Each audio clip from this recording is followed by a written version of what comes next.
आए हैं, बाबा साहब को मानने वाले आए हैं, उनको क्या संदेश देना चाहते हैं? भाई, संदेश देने वाला इतना मैं बड़ा नहीं। मैं भारतीय बौद्ध महासभा का वर्किंग प्रेसिडेंट हूँ, कार्याध्यक्ष हूँ, और भारतीय बौद्ध महासभा 22 राज्यों में चल रही है मेरी सोसाइटी। मैं अपेक्षा करता हूँ इस जनता से जो बाबा साहब के अनुयायी है, बाबा साहब के विचारधारे पर चल रहे हैं, उनको भाई आने वाला समय बहुत कठिनाई का समय है। जिन्होंने बाबा साहब को विचार सरणी को बाबा साहब होते समय विरोध किया,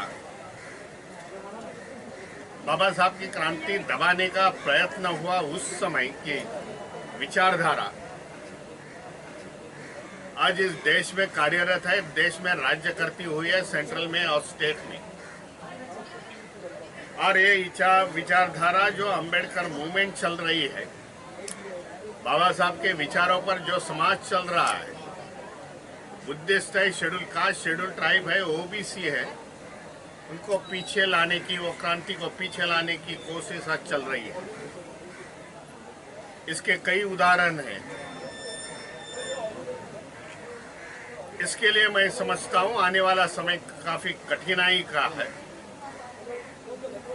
एक तो सरकारी प्रॉपर्टियां, सरकारी कंपनियां ये बेच रहे हैं, वहां से रिजर्वेशन खत्म हो रहा है। दूसरा ये बात है कि एजुकेशन का प्राइवेटाइजेशन इन लोग ने जोर से शुरुआत की है। ये हमारे सामने काफी दिक्कतें खड़ी की है, देखा जाए तो बड़ी लिस्ट हो जाएगी। यही अपेक्षा है कि सभी डॉक्टर बाबा साहब के विचारधारों पर आगे आए हुए जो आदमी लोग हैं, ये समाज है, उन्होंने देखना पड़ेगा कि आगे वाले समय में हमें कैसा तय करना पड़ेगा। विचार एक दूसरे से विचार करने पड़ेंगे, हमें हमारी नीतियां बदलनी पड़ेगी,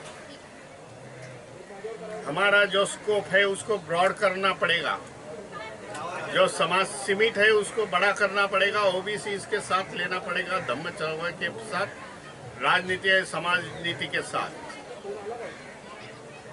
और जो भी गवर्नमेंट है उसमें राजनीति का बदलाव आना जरूरी मैं समझता हूँ। बाबा साहब के विचारधारा मानने वाले, महापुरुषों की विचारधारा मानने वाले समाज इस देश में राज करनी चाहिए, तो हमारे को कोई आगे दिक्कत नहीं आएगी। बाबा साहब ने हमें जो संविधान से मतदान का अधिकार दिया है, वन वोट वन वैल्यू, उसका सही इस्तेमाल होना मैं समझता हूँ जरूरी है।